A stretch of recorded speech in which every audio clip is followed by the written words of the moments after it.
Un hermano me pregunta por qué en algunos países, como está sucediendo en Argentina, por ejemplo, o estaba sucediendo en El Salvador, y va a seguir sucediendo en muchos países, existe una cierta apertura, incluso en países que son de naturaleza profundamente provida, existe una cierta apertura y una peligrosa apertura al aborto por casos de violación.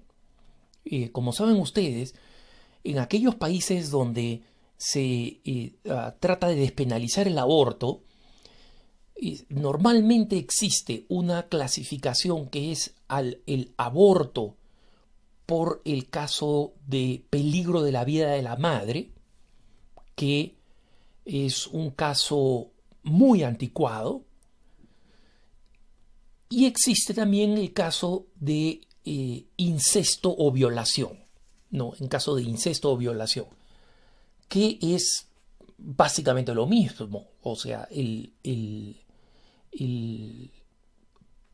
producto de una relación sexual aberrante.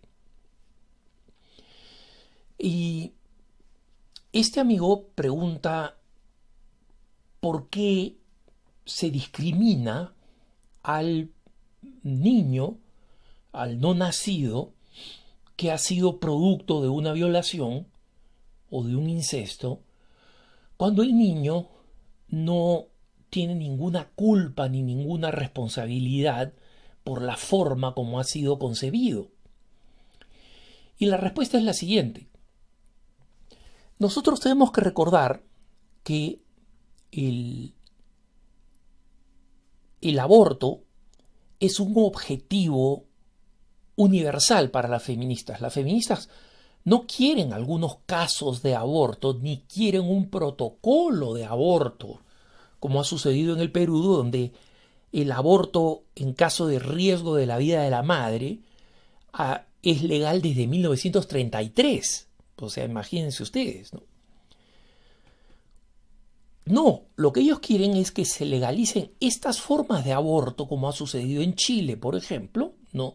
En situaciones supuestamente, entre comillas, extremas, para que luego el aborto se vuelva de forma absolutamente universal, aborto en cualquier momento, bajo cualquier circunstancia, hasta antes del inminente nacimiento del no nacido, y financiado por el Estado, o sea, un procedimiento absoluto y absolutista, ¿no?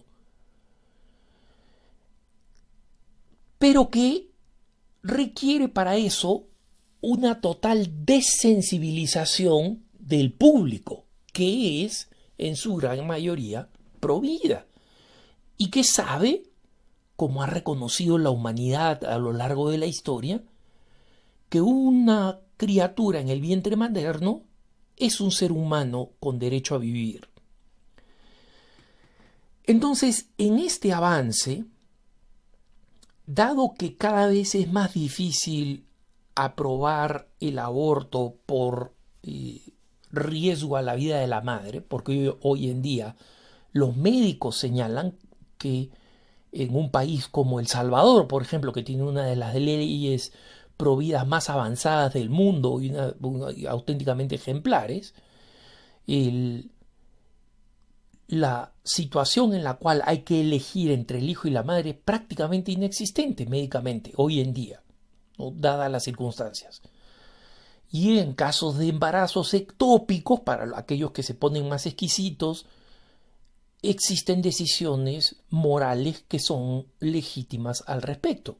O sea que, en general, es prácticamente imposible con el avance científico encontrarse en una situación como la que describía la Constitución peruana de 1933, cuando decía, si es que hay que escoger entre la vida del no nacido y la madre, se escoge la de la madre, la única forma de aborto legal en el Perú. Entonces ahora se está empujando lo que las feministas mismas llaman el aborto sentimental. ¿Por qué se llama aborto sentimental? Porque básicamente el argumento de las feministas es este. Si una mujer queda embarazada como consecuencia de un incesto o consecuencia de una violación, forzarla, entre comillas, a tener el producto de esa violación, como le llaman, ¿no? No un bebé o un niño que es lo que es. Lo único que se estaría haciendo es traumando a esta persona, traumando a esta mujer, dejándola a esta mujer en la situación de tener que mirar el rostro de su abusador por el resto de su vida en el hijo o la hija que conciba, ¿no? Este argumento es un argumento emotivo, no es un argumento médico. Y por eso es que las feministas le llaman a este tipo de aborto que quieren legalizar el aborto sentimental. Y el hermano que dice, mira, si estamos en una sociedad en la que cada vez procuramos que exista menos discriminación y en la que cada vez aceptemos más a las personas a pesar de sus diferencias, ¿por qué no aceptar a una persona no nacida que es producto de una violación o del incesto? El argumento de este hermano es perfectamente claro. Un niño es un niño y es un niño. No debería ser discriminado por ninguna razón. Hoy en día nadie ridiculiza a un niño que no tiene padre, un niño que no tiene madre, es decir, que nació y la mamá lo abandonó.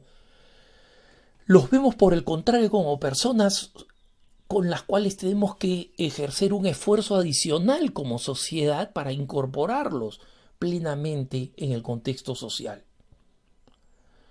Y ese principio de no discriminación debería extenderse con la lógica de este buen hermano y con una lógica acertada a aquellos niños que son producto de una violación, porque al final es una persona distinta de la madre. El argumento es completamente cierto, y no solamente es cierto,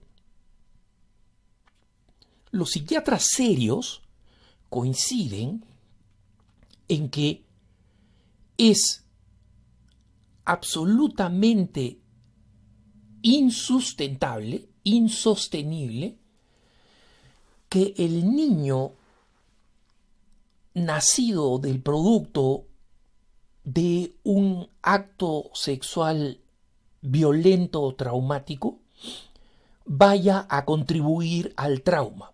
Por el contrario, muchos señalan que el aborto de ese niño sería un proceso aún más traumático o igual de traumático que la violación.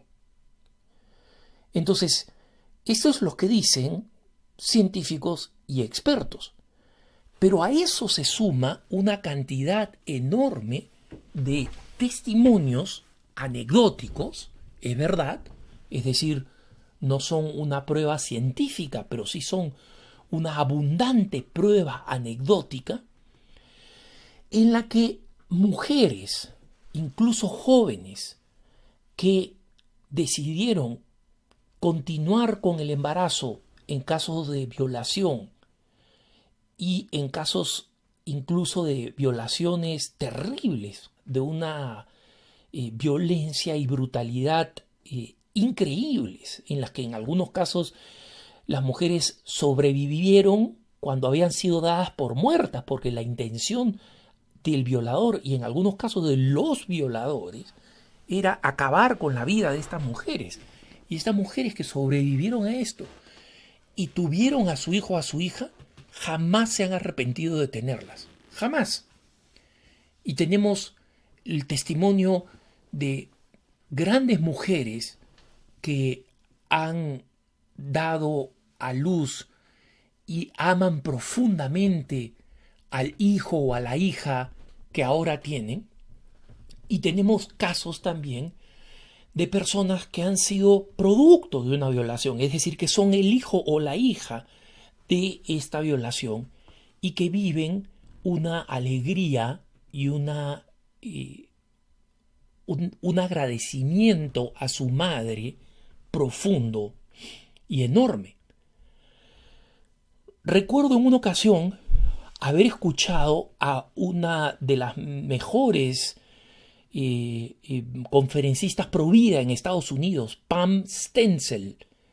Y Pam Stenzel, después de dar una serie de testimonios sobre la importancia de la castidad durante la adolescencia y la juventud y de esperar hasta el matrimonio, sorprende a su audiencia, que son normalmente muchachos jóvenes de colegio, cuando da el testimonio de cómo ella fue producto de una violación y cómo su madre decidió no matarla. Y hoy en día Pam Stenzel, una de las mejores conferencistas pro castidad y pro vida, puede predicar lo que predica gracias a la generosidad de la madre que no se dejó llevar por la propaganda del aborto sentimental. Entonces, al hermano que me pregunta ¿por qué quieren matar a los niños que son producto de una violación? Es una manera de discriminación. Te digo, tienes toda la razón. Y tenemos que seguir insistiendo en eso. Es una persona, es un niño, es un ser vivo, es una persona con derechos propios, ajenos completamente a la forma como fue concebido. Sus derechos son inalienables, punto. No dependen de la manera como fue concebido. Pero hay que entender que este es un argumento difícil y duro, y donde los hombres podemos decir muy poco, y donde más bien los testimonios de personas como Pam Stenzel y como muchas heroínas que han llevado sus embarazos a término son los principales argumentos frente al mal llamado aborto sentimental que las feministas quieren promover. Que tengas un buen día.